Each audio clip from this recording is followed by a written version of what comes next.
The recent civil lawsuit brought by New York Attorney General Letitia James against former President Donald Trump has resulted in a significant judgment against him.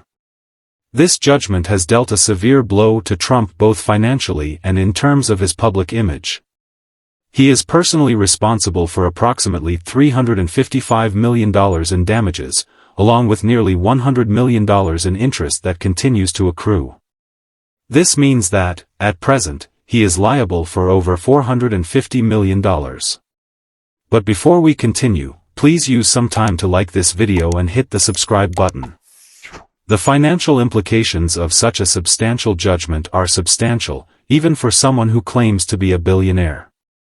Furthermore, the court's decision has dismantled Trump's carefully cultivated public persona as a savvy New York real estate mogul, which he has maintained for many years.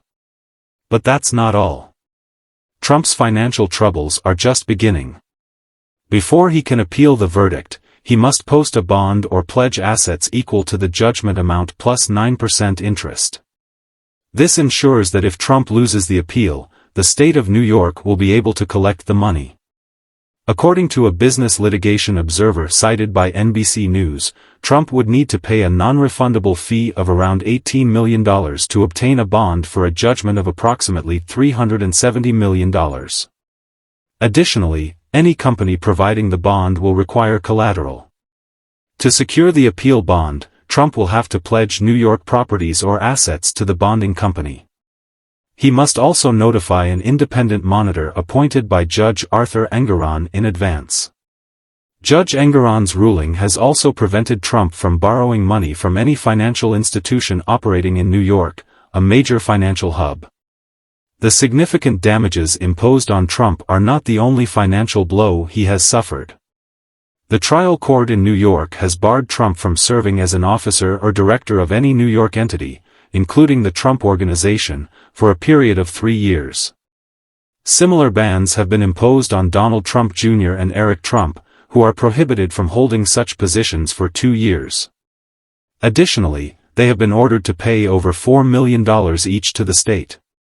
In September of last year, Judge Engoron ruled that the Trump Organization had used fraudulent asset valuations in its financial statements to misrepresent the value of its properties. By granting summary judgment in favor of Attorney General James, the court determined that Trump, his sons, other individuals, and multiple Trump business entities are liable under New York law for engaging in false business practices. However, the court ruled that claims of liability under other legal theories alleged by James, which required proof of fraudulent intent and damages, would be decided in a separate trial. The non-jury trial began in October and concluded with Judge Engoron finding that Trump and his co-defendants had indeed disseminated fraudulent valuations with the intention to defraud, including insurance fraud. Despite Trump's efforts, both inside and outside the courtroom, to discredit Judge Engoron and the fairness of the trial, his campaign has ultimately backfired. Judge Engoron's comprehensive fact-finding, including his comment that Trump's refusal to answer questions directly or at all as a trial witness severely compromised his credibility, will make it difficult for Trump to have the verdict overturned on appeal. Judge Engoron's ruling contradicts Trump's claims of being a real estate genius by stating that Trump repeatedly falsified business records with the intent to defraud. The court also concluded that Trump's refusal to admit error demonstrated that he and his co-defendants will engage in it going forward unless judicially restrained. Thank you for watching. Before you go, please leave your thoughts in the comments section, subscribe, and stay tuned for more updates.